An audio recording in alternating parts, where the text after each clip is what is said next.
Shalom. First and foremost, I'd like to give all praise, glory, and honor to Yahweh, Bahashem, Yahweh Shai, Bahashem, Ruach Kodash. Double honors to the elders and apostles, a great millstone who rule well, where we have learned this truth from, not officially a part of their camp, but we believe they have the 100% truth and we teach in this way. Okay? Greetings and salutations to you brothers on the highways and hedges, bringing this word in all sincerity. Shalom to you Aqua who are in order, you brothers Israelites who look like these other nations, and shalom to all you sincere listeners. Shalom. You know, I was listening yesterday to the brother from The End Is Nigh, when the brothers, he's the head of the camp. You know, he was always been the head of the camp, even when all the brothers were when all of the London camp was together up in on Oxford Street. You know, we've been there a few times to visit them, and you know, and listen and get edification when they were speaking. But you know, it's he said something yesterday.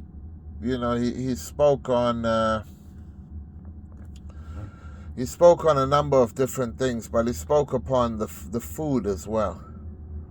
You know, and he spoke upon living spiritually. You know, and he spoke on these nasty chicken shops and how the nations don't really care what they're giving you, how they don't care how it's presented. You know, he's talking about that crackhead chicken, and all these things are true. You know, all these things are true. You cannot have a princely outlook and still be eating in places where the people, I mean, Elamites are renowned for looking down on Jake. They're renowned for their dodgy hygiene practices and all of those things. You know, you can't be going into these places where you know, just cheap food resides, and you know, it's bad for you. It's bad for you, drinking cheap sodas, and you know, just really you know, places like McDonald's, and you know, it's the separation is real, Akim. You know, where you have to separate from the heathen, and separate from their practices and their ways, separate from the things that they have outlined for you. You know, because none of that is good. None of that is good. Okay, just live the life of, you know, simplicity. You can go back into simplicity. You can go into because what the brother also said yesterday is he said, live spiritual. Nobody wants to live spiritual anymore. They want to live carnal. So if you can buy 2 pieces of chicken and a soda for £2.50, then you're all for it. You know, these places are wicked places. You know, and remember, the spiritual food and the physical food, you know, you can almost interlink those. You can as well, because the green, you know, like the green that you eat, the alkali-based stuff, you know, it's called verd. And the basis of the root word in the English for verd is truth. You know, now I know that's full of pesticides in our day. I know it's full of, you know, but the thing is, like I went last weekend, this weekend just gone, I went with my daughter and my wife, went to a restaurant, and everything was going good. You know, the restaurant's sort of okay. You know, it's good, the food wise. You know, and there's a waitress doing the meal, and next thing, you know, halfway through, We had a few more things on the order to come. And next thing, this flamer is coming with the food. Now I know the world we're living in. We can't sidestep these things, whatever. But it shows you nothing in Babylon and nothing in this Babylonian mindset is to be trusted.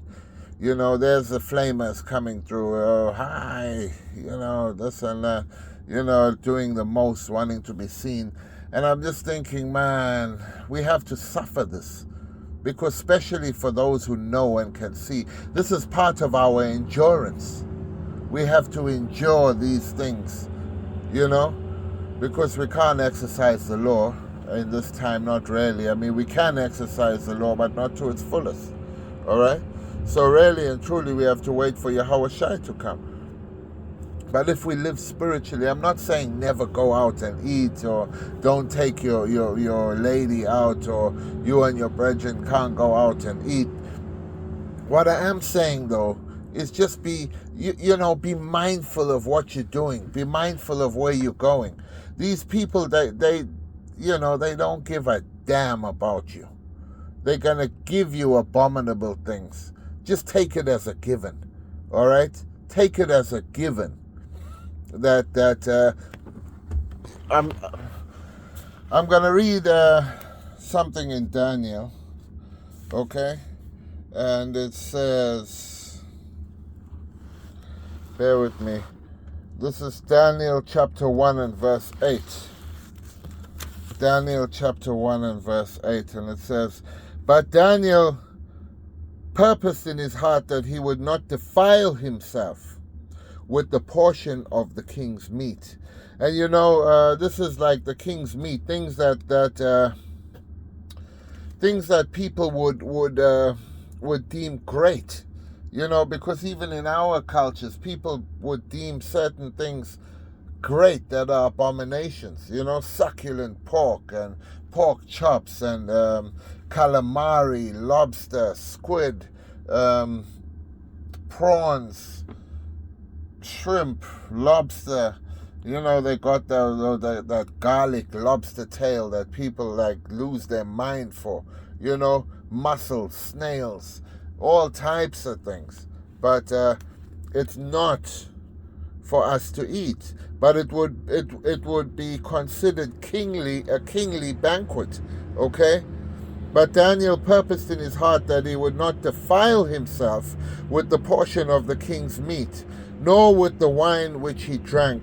Therefore he requested of the prince of the eunuchs that he might not defile himself.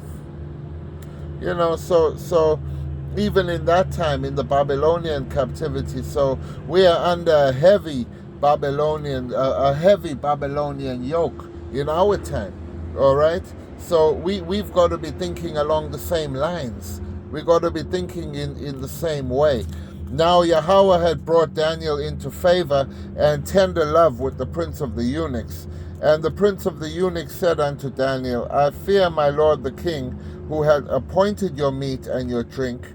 For why should he see your faces worse liking than the children which are of your sort? Then shall ye make me endanger my head of the king. So this guy's, he's fearful, because he's saying, you ain't going to have the nutrients and substance to make yourself look healthy before the king, okay? And I'm going to be questioned about that. Then said Daniel to Melzar, whom the prince of the eunuchs had set over Daniel, Hananiah, Mishael, and Azariah, prove thy servant, I beseech thee, 10 days, and let them give us pulse to eat and water to drink. Then let our countenance be looked upon before thee, and the countenance of the children that eat of the portion of the king's meat, and as thou seest, deal with thy servants. So he consented to them in this manner, and proved them 10 days. And at the end of 10 days their countenance appeared fairer and fatter in flesh than all the children which did eat the portion of the king's meat. So they appeared healthy. Their skin must have been clean, They must have had They must have had a nice shine to them, and their cheeks must have been like, had some meat on them. When someone's real healthy and you can see it. Yeah. Then, verse 16, then Melzar took away the portion of their meat and the wine that they should drink and gave them pulse. Okay? And when it talks about that, it's talking about like a simple diet, alkali diet, greens, legumes, things like that, things that provide health to you. All right? So we're not allowed to be, we're not really supposed to be chasing meat like that, chasing all types of, because you go into Amalek's house, like the Golden Arches, the Big M. You go in there, and they've got all types of defilements in there. You go and you buy different things, processed stuff, and it's like a whole witch's brew in there. It's like a whole. It's like just defilements in there. It's really a potion of spells, potions. It's really spells and potions within the food chain. Okay, and then you're going into people who don't like you. Okay, who really feel that they can offload anything onto you. That's look at Jake Arias.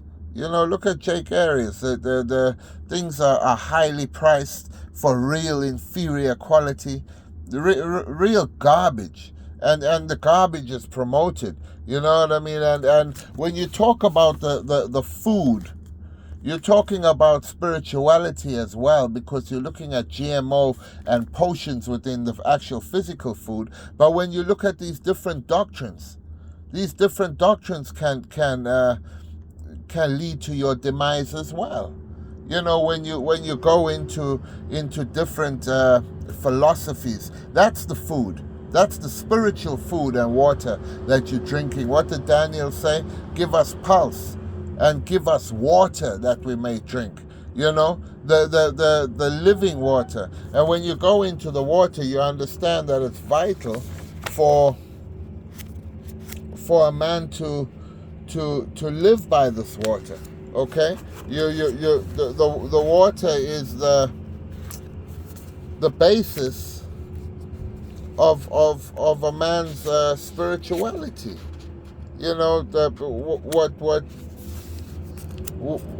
What gives him the nutrients. What allows him to excel.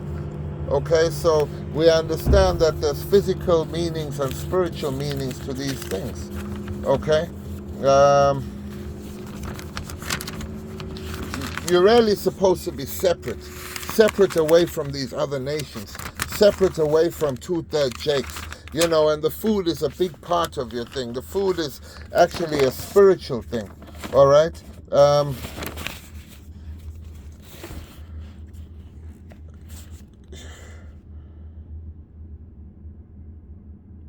Yeah.